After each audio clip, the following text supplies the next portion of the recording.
Evo, dobro večer, dragi moji. Evo nas naravno na prvom mjestu s program televizije Pink BH. Pričamo o emisiji sa stanjem na ti, naravno kako kažu o muško-ženskim odnosima, odnosno sa mojom gošćom.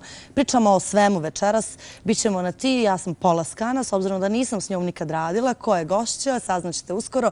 Dobro i udobno se smjestite, bit će vam potrebno. Dobro večer još jednom. Ja sam se udobno smjestila, šta da vam kažem, ne znam da li da vam još predstavljam ili ne da vas držim onako u neizvjesnosti, ali sviđa mi se što smo onako telepatski se dogovorili za ove šljokice. Sa mnom večeras Nives Celzijus. Nives, dobro večer. Da, dobro večer. Bolje vas našlo, nije bilo planirano. Da, ali lijepo nam stoje, onako sijamo u kadru. Sijamo. Mislim, ja sam uvjerena da mi uvijek sijamo, ali dobro. Kako si? Pojačali smo svojstvo. Dobro, super. Osim ovih problemčića nekih oko prijevoza. Ma dobro, ne, to je... Potpuno smo rastrećeni. Znaš, kada dođeš u Sarajevo, onda je to onako jedan malo drugačiji doživlje, tako odmah ti navuče osmijeh na lice. Ljudi, njihova druželjubivost, tako da ništa me ne može izbaciti iz takta. Interesantno, kogod dođe u Sarajevo, kažu, jao, vi ste drugačiji. Zašto smo mi u stvari drugačiji? Šta mi to radimo? Koji imamo faktor? Onako, evo ti sa strane možeš najbolje da nas, recimo, prokomentarišeš po pitanju toga. Pa evo recimo da tako, ja ne poznam zaista previše ljudi u Sarajevu. I bolje ti odmah da ti ja kažem onako iskreno.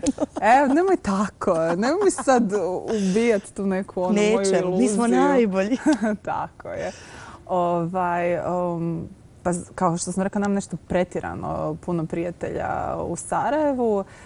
One koje imam, eto, svi nešto rade, tako da preko dana onako bila sam pomalo usamljena, ali to se zaista promijenio u jednoj sekundi. Ljudi su toliko društveni, veseli, tako da prilaze, popričaju s tobom, nemaju te neki strah što se često znam susretati. Koji je to strah? Ne, u Sarajevo je karakteristično. Kod nas ono kao ili jesi ili nisi, ili te volimo ili te ne volimo. Kod nas, ja mislim, nema one neke sredine, znaš. Da, dobro, ne znam da li me vole ili ne vole. Ali tebe vole. Pa sigurno čim ti prilaze znači da te vole. Da, ne znam, prilazili su i bili su ovako dosta ugodni. I momci i djevojke. I momci i djevojke. I momci i djevojke, da. Što je interesantno. Ono što je super i što mene strašno zanima na početku, kada je tvoja karijera u pitanju, imate pa ti malo pišeš knjige, pa malo pjevaš.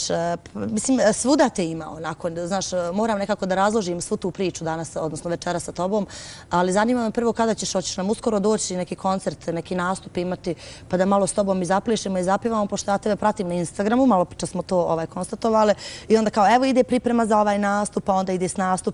Bilo je ludo, bilo je nezaboravno i mi ovako ovdje recimo gledamo samo kako je bilo ludo i nezaboravno.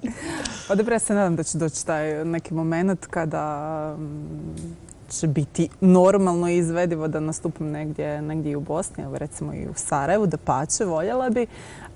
Nego, opet je ovdje malo jedna drugačija situacija. Mislim da moramo pomalo pripremiti tržište ovdje, jer nekako kada nisi prisutan, toliko medijski, kada ne boraviš ovdje i kada zapravo ljudi nemaju zaista mogućnosti čuti šta točno radiš, nego eto dobivaju informacije samo tu i tamo iz štampanih medija, zaista oni ne znaju čime se ja bavim. Ljudi u Hrvatskoj slušaju moje pjesme na radiopostajama, gledaju me na televiziji, kupuju moje knjige, a opet ovdje u Bosni oni to sve nemaju mogućnosti, tako da onda jedino što njima ostaje je neka slika ili neki tekst iz novina. Eto, Nives objavila novu fotografiju na Instagramu i mislim da se na to svodi sve. I onako pitam, dobro, šta ova Nives zapravo radi? Ko je ona, šta je? Čime se ona bavi? Ajde, ko je u stvari Nives Celzijus?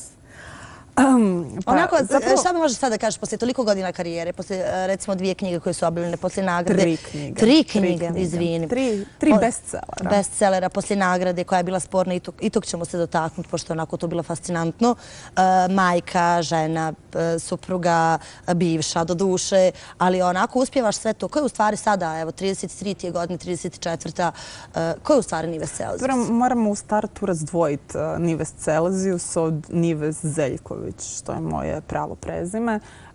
Nives Celzijus je jedan onako pomno osmišljen projekt što moj, što ostatka mog tima.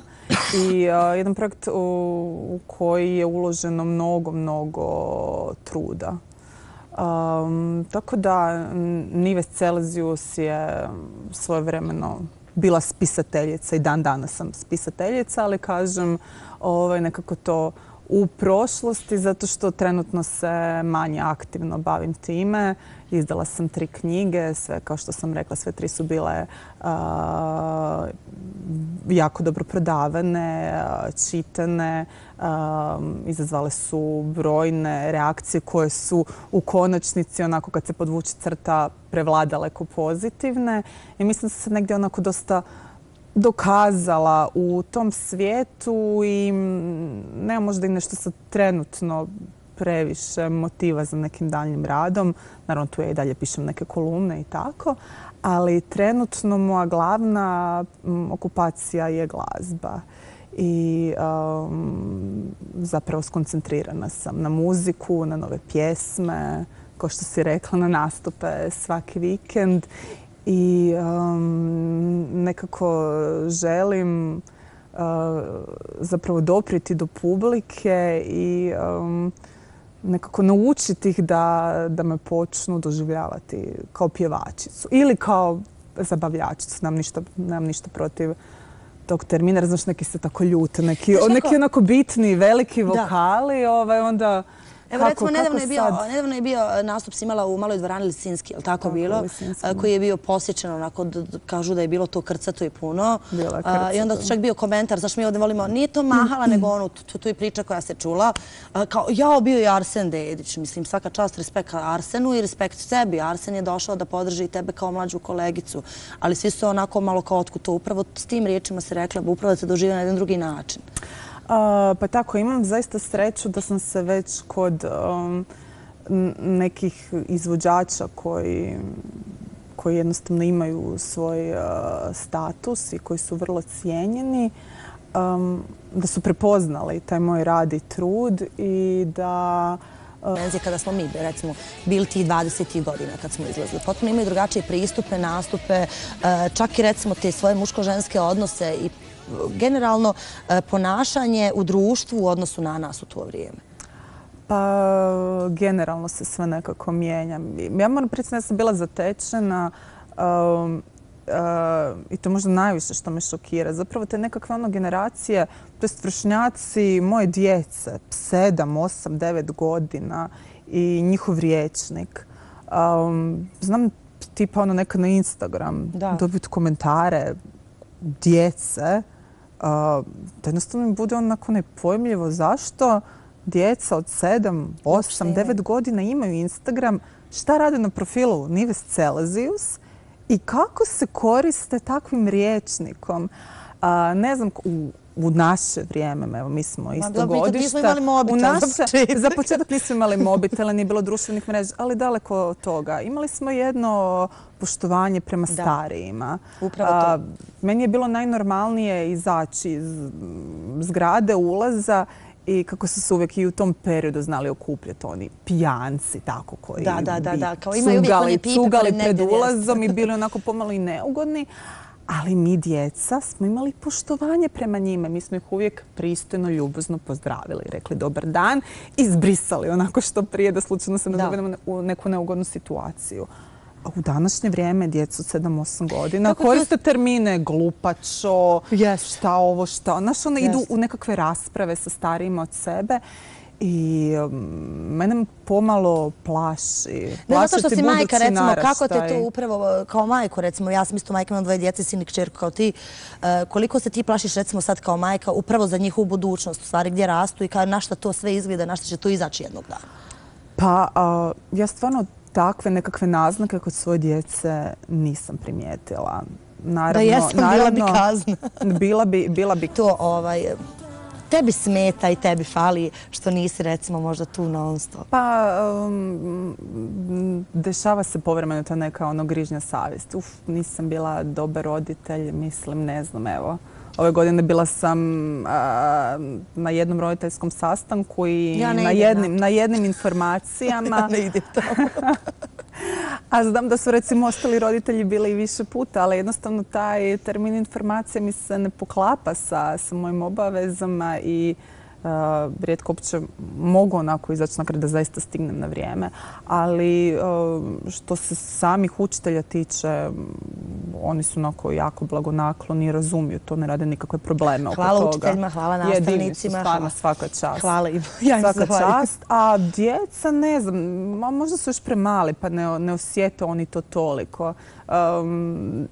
Opet s druge strane, njima je to postalo nekako normalna stvar. Oni su od praktički od kako su se rodili, da po tim nekakvim medijskim povećalom osjećaju taj medijski pritisak. Njima je najnormalnije da kada šetam ulicom, da ljudi viču Evan Celzijus, da traže da slikamo. Moj sin je najslađe rekao, kaže, čime se bavi vaša mama? Neka je pojavila anketa i pa neko je rekla, moja mama je doktorica, moja mama je to. Kaže mom sinu, a šta tvoja mama radi? Moja mama kaže, samo priča. Mama samo priča. Genijalno. Gdje nalaziš inspiraciju i ko radi i kada biraš pjesme? Evo trenutno, da li ti se upetljaš u pisanje neke pjesme, da li ti utičeš na to, na ritam, na aranžman, na sve to, koliko tebi leži? S obzirom, rekla sam, znaš, u 20 možemo dozvoliti neke i fule i ekskurzijice i svašta nešto, ali sada onako ozbiljnije i pomnije sigurno svi gledamo nešto što radimo u životu. Bar želimo da ostavimo traga nekog koji će ostaviti bar nešto fino iza nas. Koliko ti utičeš sada upravo na biranje pjesama, na ono što radiš, na snimanje spota, na svoj styling, iako imaš ekipu oko sebe koja radi, pozdravljam ekipu koja je tu negdje iza kamera, nećemo ih gledati. Pa da zapravo imam onako dosta veliki tim iza sebe, no nekako mi smo navikli surađivati svi skupa. Naravno, opet da na kraju je moja zadnja. Ja neću to da otpevam, meni se to uopšte ne sviđa. Da li ti je dolazio taj moment? Pa znaš šta, evo recimo sa Karanfilima, Karanfili su jedna specifična pjesma koja je bila na granici da bude totalni trash ili da bude ovo što je postalo. A kada sam je čula prvi put, onako nasmijala sam se da bi rekla čekaj, šalim se.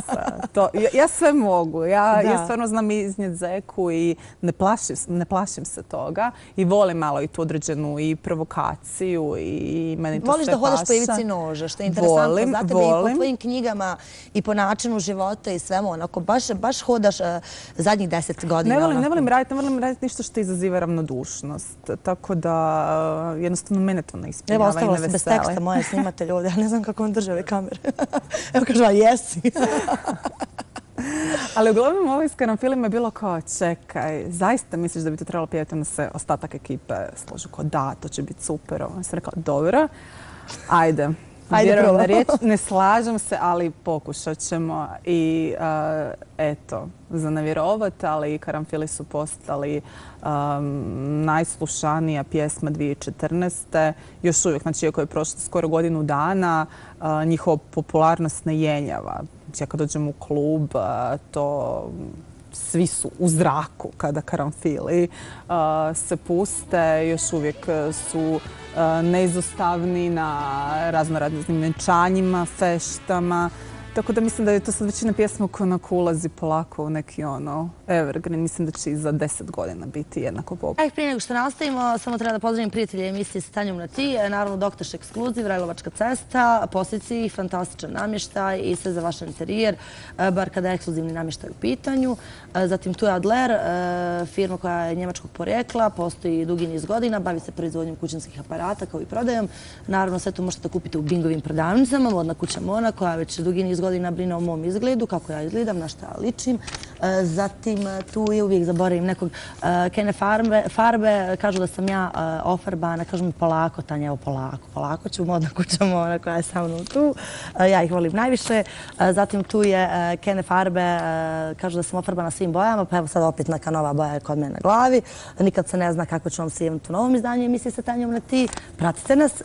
Tu je zatim Maja servis, Mak Zara, proizvodnja čokolada, pralina, svega onog bosansko-hercegovačka po belgijskom receptu, kozmetička kuća Ljepote La Mer, iService, Nina Stan i da, Holiday.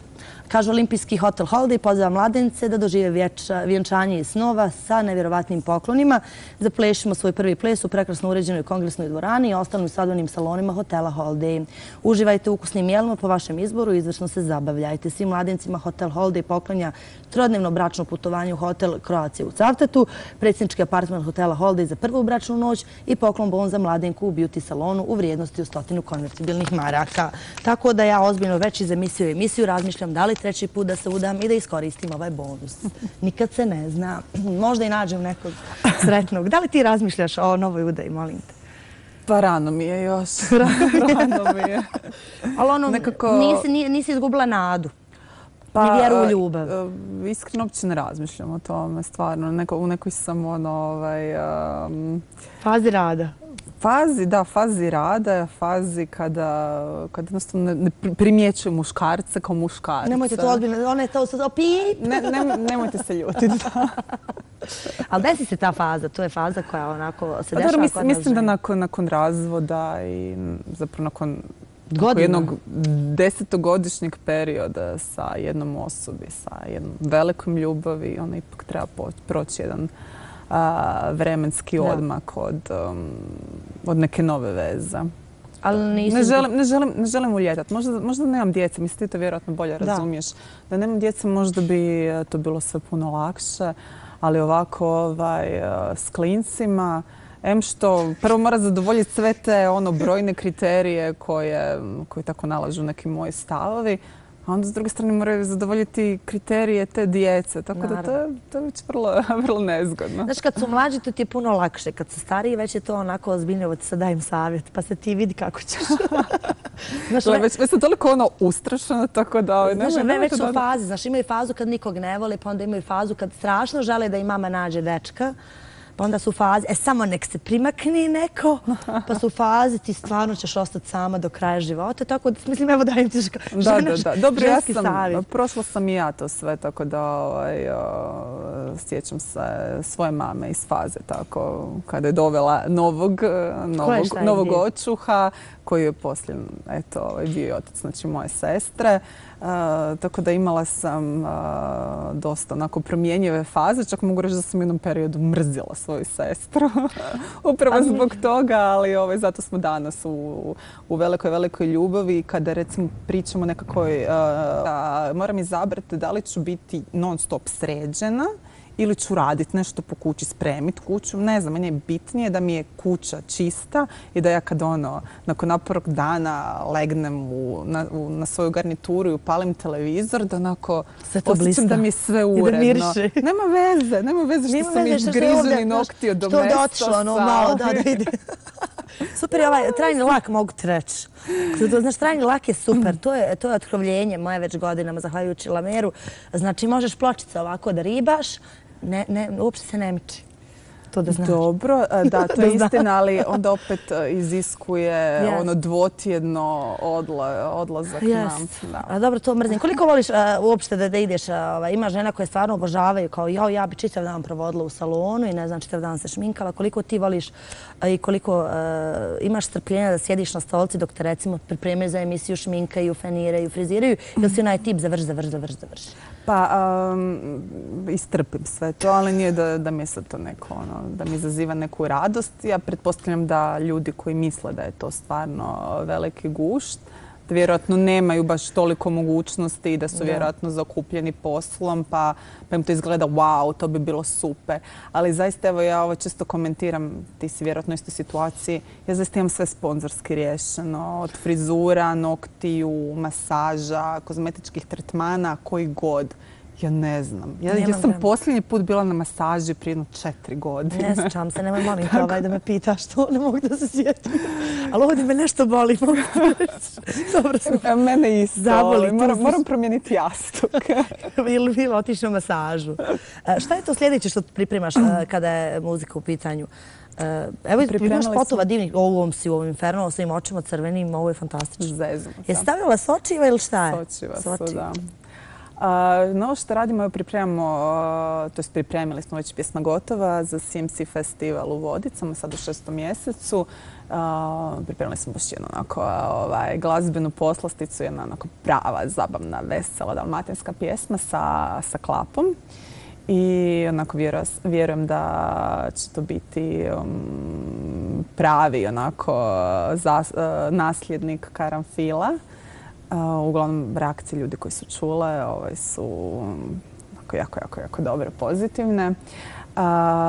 To imamo još jednu baladu koju smo pripremili za jesen, što se nadamo da će malo onako isto promijeniti percepciju ljudi naspram moje muzike, jer zapravo sve što sam izdavala je nešto onako veselo, dvosmisleno, u principu možda kao neke onako brojalice, dječje pjesmice, koje su namijenjene tu da bi zapravo zabavile ljude, a eto za jesen smo pripremili stvarno onako malo ozbiljniju pravu žensku pjesmu koja onako nema šanse da se... Pa... Nemoj nam to raditi. Nećemo rezati vene, ali zaista bilo koja žena koja je čula onako, baš ona automatski dolazi do prepoznavanja i budi onako iako je tužna, jednu onako dobru, pozitivnu emociju. Ja ne znam da li će se on složiti ili neće, ali kolega moje tu u tvom timu, Vedran, ja pozdravljam Vedrana Strukara ovim putem, ovako ću. Koliko ti on pomaže i koliko ti je on support u kompletnoj priči koju radiš? Mislim, lijepo imati veliki support i nekoga ko zna gdje i kako. Znaš, mnogi ljudi imaju iza sebe da li PR-a, menadžera, odnosno neko ko je njima tu u svoj toj priči, ali se negdje pogube u vremenu i prostoru. Međutim, ja smatram da uvijek ljudi koji su u mojoj branši bili proveli dovoljno vremena, odlično znaju šta je to pravi neki smjer, put, neki signal da prepoznaju gdje i kako upravo uputiti i usmjeriti nekog za koga rade, odnosno s kim su tu u timu. Pa dobro, Vedran je ima godine i godine staža kao vrsni novinar. A i ujedno je on baš veliki marketinški stručnjak, tako da točno kapira šta i kako treba. A dobra stvar za nas kao tim je, osim što smo fantastični prijatelji, godinama i godinama, to što imamo dosta slične stavove. I znači, kad neko izađe s idejom, mislio sam, već u tom momentu se rodi ideja kod ovog drugog, ta ista. I onako, jesi to mislio? Da, to sam mislio. Znači, totalno se kapiramo i to je zapravo nekako možda i najbitnije da bi tako dobro funkcionirali. A opet, s druge strane, imamo tu neku različitost. Ja sam onako jedna mala, umiljata maca koja je onako uvijek dobra, nasmišljena, koja ne voli neke konfliktne situacije, koja onako radije će se izmaknut nego ući u neki fight. A on lupi šakom od stola. On jednostavno je dopušta. Kaže, ovi su nas zeznuli, gotovi su, idemo u borbu. I onda nema što drugo, onda moramo onako poslušati, dobro, Vedrane, idemo. Šta treba raditi? Samo reci. Dobro, pozdrav Vedranu. Zanima me, da li sad nešto pripremaš, pišeš? Tu si rekla stvar da si to stavila sa strane, ali život generalno uvijek daje neke nove ideje, inspiracije i nešto što kažeš, pa čoveče, zamisli ovaj dan da napišem, ovo je bio bestseller. Pa tako, naravno, nisam se odrekla pisanja zaista. Volim tu pisanu riječ i nekako kad se trebam izraziti, puno mi je draže izraziti isto pismenom putem. Tako da češće ćeš primijetiti u mene onako neke poruke, onog što ću ja zaista nazvat na telefon. Kad trebam nazvat, onda me uhvati neka određena, doza srama, a pismenim putem sve je toliko jednostavnije. Točno. Tako da sigurno se neću odreći pisanja, međutim, eto, moja knjiga je izašla Golistina 2, sada bit će skoro i godinu dana. Mislim da ipak treba određeni... Nisam čitala, izvini, molim te. Dobro, pa polako, ima vremena. Taman za ljeto. Da, ide to plaže, svidjet će ti se. I to. Točno. A zanima me istina 2, 1. Istina jedan, onako napravila je veliku hampu i pompu kad je izašla. Onako moram se dohvatiti toga. Mislim, to je već pređeno gradivo, bar kada su hrvatski mediji u pitanju, ali evo, rijetko si kod nas pa moram da iskoristim priliku. Onako baš si ih posložila sve kako treba negdje. Mnogi su imali razne komentare, mnogi su imali razne replike na to sve. Tu je bio kiklop, pa trebalo ti ga dati, ne trebalo ti ga dati, pa si ga na kraju dobila poštom. I to smo onako upratili. To je onako bilo i prenešeno u našim medijima, onako šta se dešavalo s tom nagradom. Kako si ti doživljavala kompletno taj proces dok je trajalo? Šta si ti osjećala u tom momentu? Koliko si bila ljuta, bijesna, ogorčena, tužna? Znaš, ipak si posvetio sebe u nečem. Trebalo je odvojiti vremena, sjesti, napisati, otkucati, posvetiti se. Da li lične neke stvari, nelične, izdati, ne izdati, otkriti. I onda na kraju dobiješ nagradu, kažu ne, neću dobiti nagradu. Pa, s jedne strane, onako, navikla sam već na to licemjerstvo i u principu uvijek šta god radim, da li je to pisanje, da li je to pjevanje, uvijek se nekako ponavlja taj slučaj kiklopa, nive scele. Uvijek se neka pompa dešava, što nama često bude nejasno zašto. I što zapravo ispada suluto jer na kraju uvijek izguram zajedno sa svojim timom to svoje i zapravo ispadne na štetu oni koji su pokušali to onemogućiti.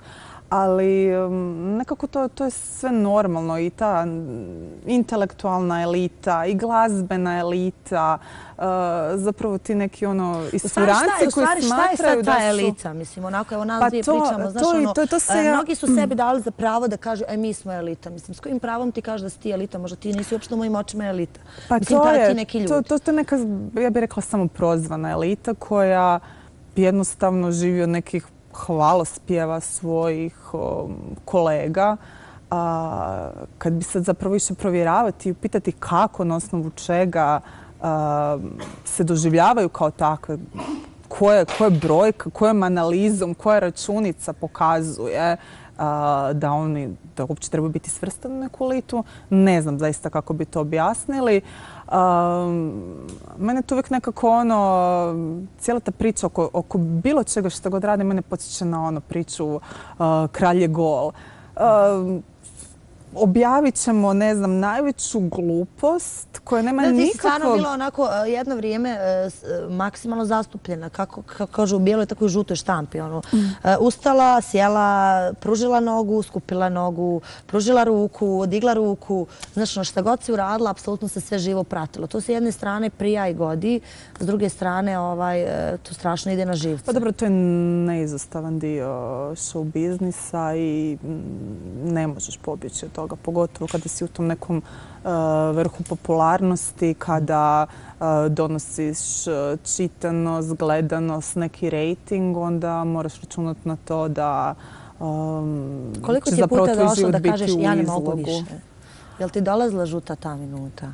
Pa, a ne sad toliko. Znaš, nekako s vremenom, kada postaneš opet neki bitni faktor na sceni, onda se malo i svi ti vukovi smire, pa se ne usude više možda nešto što su pokušavali ranije. Imaju opet možda i neki respekt i strahopoštovanje i strah ako ne od mene, onda od ovih drugih, ovih mojih monstruma okolo mene.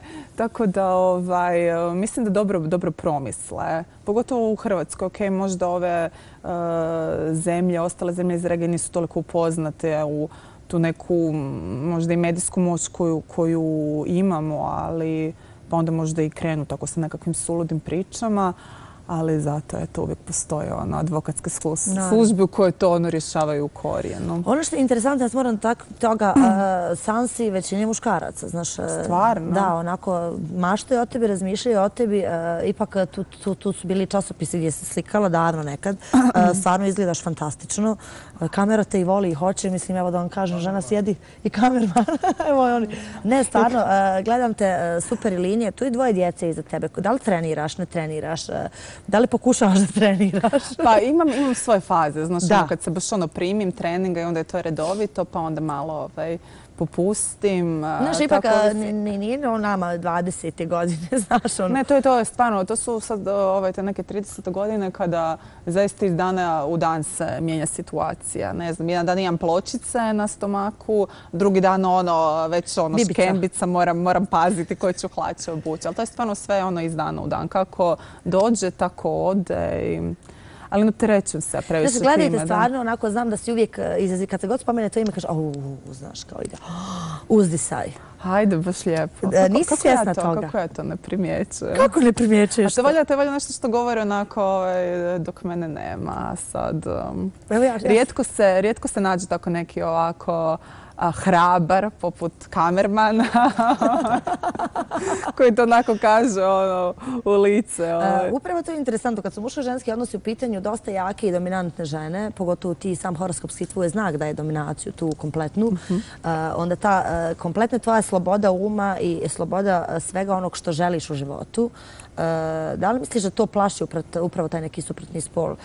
Znaš, ja bih ti rekao i da si zgodna i da si lijepa i da si poželjena, ali kako ću tebi reći, znaš, kao, čao, Nives, kao prođe.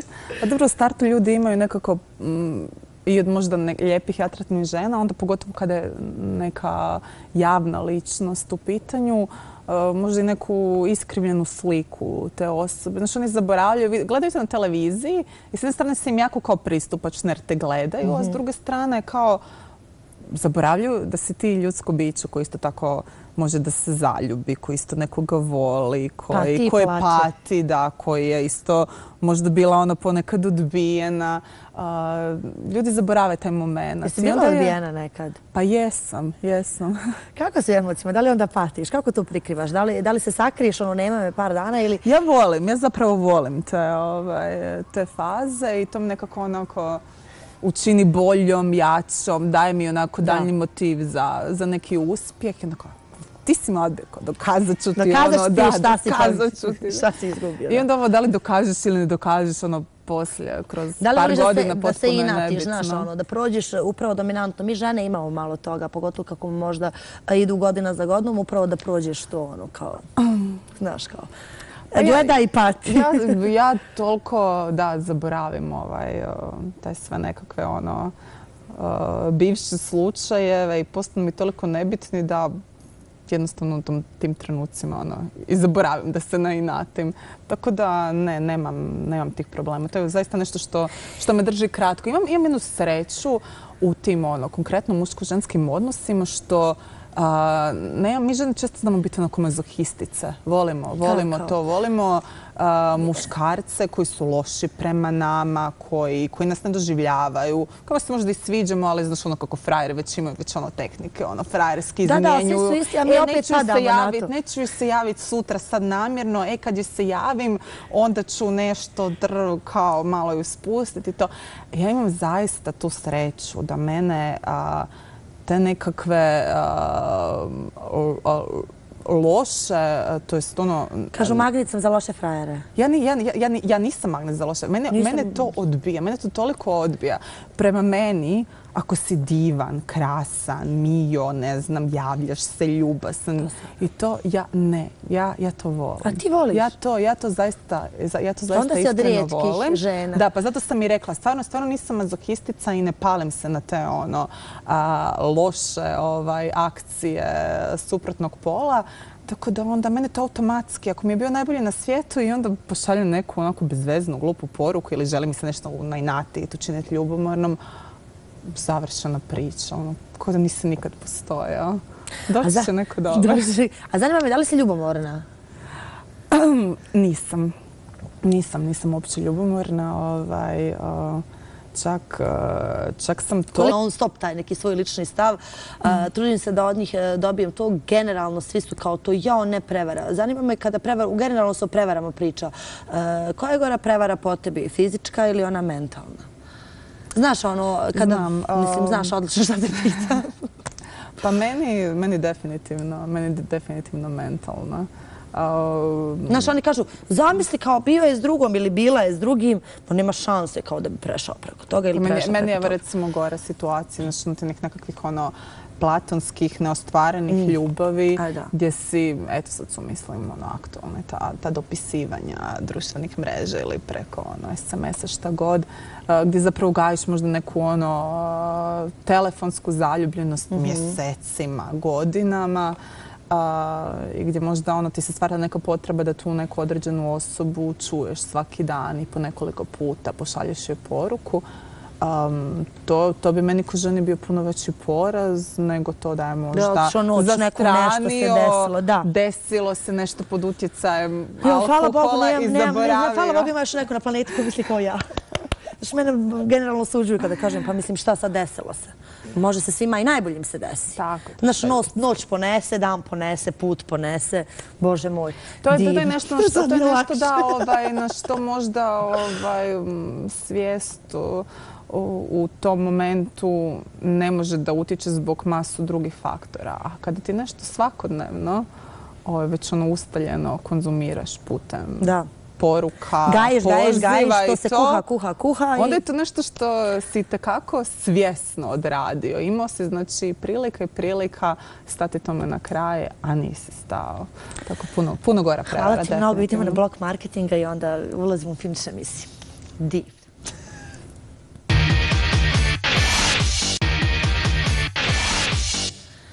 Ja mislim da bi nas dvije mogli ovako do beskonačnosti da pričamo o raznim pričama i stvarima. Kad poslije emisije možemo da sjednemo, da bude divno. Naravno ide selfie jedan. Valjda ćemo ispast lijepe, a? Zar moguće drugačije? Ops, stačka, idemo. Jesmo lijepe? Ne znam ja pozirat, čovječe. Kako to znate se pozirat? Pa, koja ti je bolja strana? Pa ne znam, iste su ružne obje. A? Lijepe smo. Da, vidiš. Zahvaljujem se mom My Servisu na ovom. Draga, za kraj, pošto otprilike otkrila sam kakva je Nives, meni se mnogo Nives dopada, ne znam da li se vama dopala ovakva kakva jeste. Ja sam vidjela što vi možda ne vidite. Drago mi je što si bila kod mene u emisiji, ali za kraj zanima me onako da poručiš nešto mojim gledateljima, osim toga da te slušaju, da te prate na Instagramu, na svim društvenim mrežama, da naravno posjete tvoj nastup, prvi koji bude negdje u Bosni i Hercegovini, govorim u Sarajevu. Nešto o muško-ženskim odnosima, neki savjet žene koja onako ima iza sebe prošlost, imala je to što je imala, bit će opet nekad, ja se iskreno nadam, jer ne može ovakva žena biti sama, definitivno. Šteta bi bila, stvarno. Ili može. Da si ružna ili onako rahljava ili ne znam, nija grba, pa hajde. Ali vidite čovječe, mislim stvarno. Iskreno onako. Neka poruka i neki savjet upravo za gledatelje kada su muško-ženski odnosi u pitanju. Pa, definitivno ne gubiti nadu, biti što prirodniji i možda što manje strategija i igrica koristiti u tim ljubavnim odnosima. Ja znam da je to sad već postao neizostavan dio, package svega toga, ali mislim da ipak to nešto u konačnici što kvari kvalitetu te ljubavi. Tako da onako biti što opušteniji, iskreniji, ja kažem reći i nešto možda i čega se sramite, ali uvijek je puno bolje iskreno, ali u konačnici svi mi želimo da neko zaista voli nas kakve jesmo, a ne kakve smo pokušali biti. Volite i u muškoj trenici. I u muškoj trenici, i dlakave, i masnokose, i sa ružnim noktima. Dobro, sad smo sređeni, ali kako gledamo. Draga moja, naravno tu smo i prijatelji emisije, ja imam uvijek poklončiće interesantne za svoje goste. Ne hodam 16 miliona puta, svašta nešto sam ti pripremila. Vamo mi s druge strane. Prijatelji emisije Adler, ovo kad kreneš na put pa ne stigneš onako kosu da središ, ovo je kaže 2 u 1 i pegla i Figaro. Hvala, to mi baš treba. I pegla i Figaro onako na brzinu ili onako kad nešto ti treba. Ovo ti da se sjetiš mene. Jedna si od rijetkih, ja inače ne poklanjam ove moje šolje, ali evo da imaš moju šolju, stanjamo ti, da si bila samo na ti. Naravno, modna kuća ona ti poklanja jednu interesantnu torbicu, onako ispod tašnu. Mislim da će ti se ova boja svidjeti. Pa svašta sam dobila. Pa jesi, kod mene se uvijek svašta nešto dobija. Ja to moram svašta da... Točno tako mi je trebalo uz novi štik. Jeli? Ta je onako baš, ovog ljeta mi se najviše dopada. I naravno, Kene, prijatelji emisije, neki preparatiće za kosu, onako malo da osvježiš. Na kraju uvijek idu interesantne čokolade sa natpisima. Ovo je bosansko-hercegovački proizvod čokolada sa zanimljivim, evo sad ćemo ih okrenuti, interesantnim natpisima. Svašta nešto piše po njima. Znaš šta, s obzirom da si sama, ja ću ti ih više dati. Prvo ću da to uzaumočiti. Nek se nađe. Zaumočiti? Nek se nađe. Onda ću da to uza štelu. Nikad se ne zna kad će nam faliti štela. I ova za u goste da mi opet dođeš u goste. Hvala, hvala. A vam ovom jednom dječaku koji je za scene, on će dobiti ovu za počastiti Raju, da ga počastim, ovu za PMS ću ostaviti sve, pošto ulazim u PMS. Eto, toliko od mene. Puno ti hvala što si odvojila vrijeme što si došla kod mene. Nadam se da ti je bilo lijepo. Bilo mi je divno. Ne vezi, poklon, da sam normalno pričala, poklon i posebno. Šalim se. Ljubim te, hvala ti, ja te želim puno sreće i uspjeha, a vi, dragi moji, šta reći za kraj, ja se nadam da je bilo fantastično predigra za ono što slijedi poslije emisije sa Tanjom na ti. Vidimo se 7 dana u isto vrijeme i na isto mjesto. Do tada, ljubim vas, čao.